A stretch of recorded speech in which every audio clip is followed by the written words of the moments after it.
Assalamualaikum warahmatullahi wabarakatuh. Hai guys, welcome back to Rere Farm.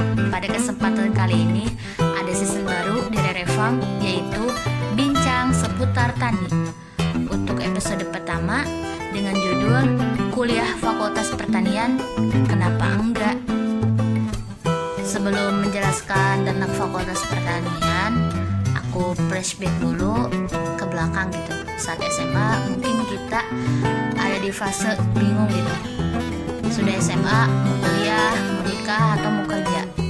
Tapi sekarang aku lebih fokus menceritakan tentang kuliah. Nah, pada saat waktu itu aku juga sempat ngalamin bingung gitu. Mau ambil jurusan apa, mau kampusnya di mana gitu.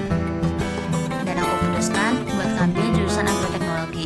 Sebelum ngambil jurusan agroteknologi, aku sempat ngambil jurusan agronomi. Dan waktu itu aku gagal masuk ke jurusan agronomi.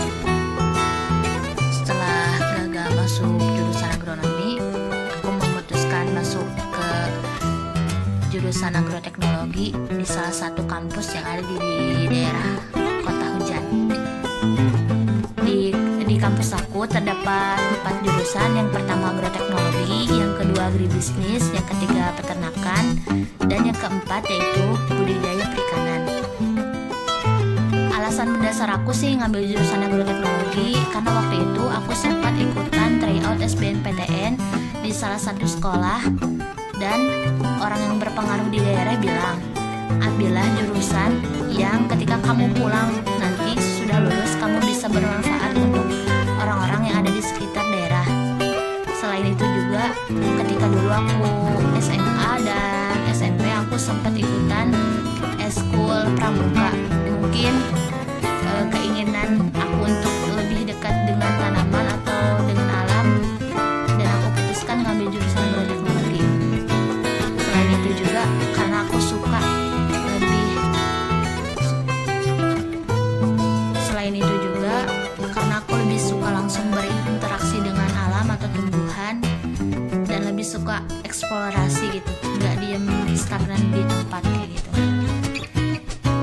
Sebelum memilih jurusan, pastikan kita perlu kesepakatan antara saya dan orang tua saya, dan kebetulan alhamdulillahnya orang tua saya menyetujui saya ngambil jurusan agroteknologi. Pernah ada yang nanya sih sama aku waktu itu, kamu jurusan agroteknologi ngapain aja? Kalau di semester 1 sama semester 2 kita masih belajar kayak kimia, fisika, tapi itu biologi sama matematika, tapi itu ada di setiap semester. Misalkan semester 1 matematika sama biologi aja gitu. Di semester 2-nya udah nggak ada lagi. Di semester 2 kita misalkan belajar fisika sama kimia. Nah udah kayak gitu, biasanya sih kalau kelas-kelasnya masih bareng-bareng sama anak jurusan lain. Selain itu juga udah belajar ke botani gitu.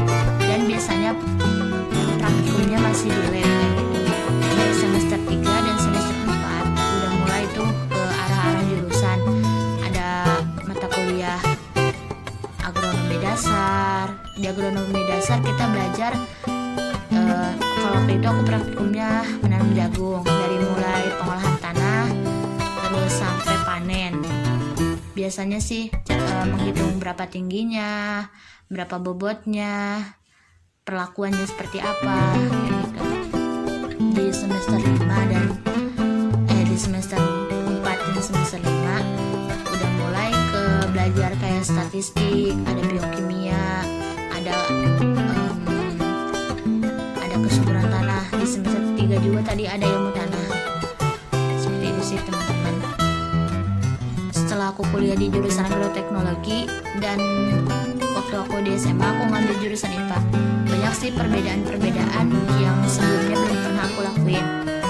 Misalkan waktu dulu aku nggak tahu apa itu tray itu apaan ya gitu, mulsa itu apaan. Nah di jurusan agroteknologi kita belajar hal-hal yang benar-benar lebih spesifik ke bagaimana kita menanam, bagaimana menghasilkan tanaman yang bermutu, berkualitas. Misalkan kita di sana biasanya ada mata kuliah bioteknologi juga, ada mata kuliah genetika, ada mata kuliah nutrisi tanaman, pokoknya masih banyak lagi ya mata kuliah lainnya. Saat kita ngambil jurusan agroteknologi atau kuliah di Fakultas Pertanian, sebenarnya peluang kita sesudah kuliah itu sangat besar karena Indonesia itu kan negara agraris. Sebagian masyarakatnya itu bermata pencaharian sebagai petani. Dan biasanya usia petani di Indonesia itu antara 50 tahunan atau 40 tahunan. Sedangkan anak-anak mudanya itu minat ke pertaniannya itu sangat sedikit gitu. Kalau menurut aku, saat kita mau ngambil sebuah jurusan, coba lihat peluang-peluang yang bisa kita dapatkan. Oh ya, aku baru ingat, selain kita belajar tentang hal-hal yang berkaitan dengan agroteknologi, biasanya ada matkul yang berkaitan dengan pemasaran juga. Contohnya mata kuliah ekonomi pertanian, ada mata kuliah agribisnis dasar, sosiologi pertanian, dan sebagainya. Saat aku mulai kuliah, di kelas itu emang sih mayoritasnya anak-anak cowok ya, karena biasanya anak ceweknya itu sedikit, terutama di jurusan peternakan sih. Kalau di kampus aku, di angkatan aku aja jumlahnya cuma 7 orang, seperti itu. Jurusan agroteknologi udah lulus ngapain aja gitu, bisa jadi apa? Menurut literatur yang pernah aku baca sih, kita bisa kerja di balai, kita bisa jadi bisnis berwirausaha, atau kita bisa menjadi seorang peneliti. Banyak sih kita bisa kerja misalkan di perusahaan pupuk atau pestisida. Bisa teman-teman cari lagi informasi hal-hal yang berkaitan dengan agroteknologi. Hanya itu saja yang bisa disampaikan. Semoga bermanfaat. See you next Bincang Tani episode 2. Assalamualaikum warahmatullahi wabarakatuh.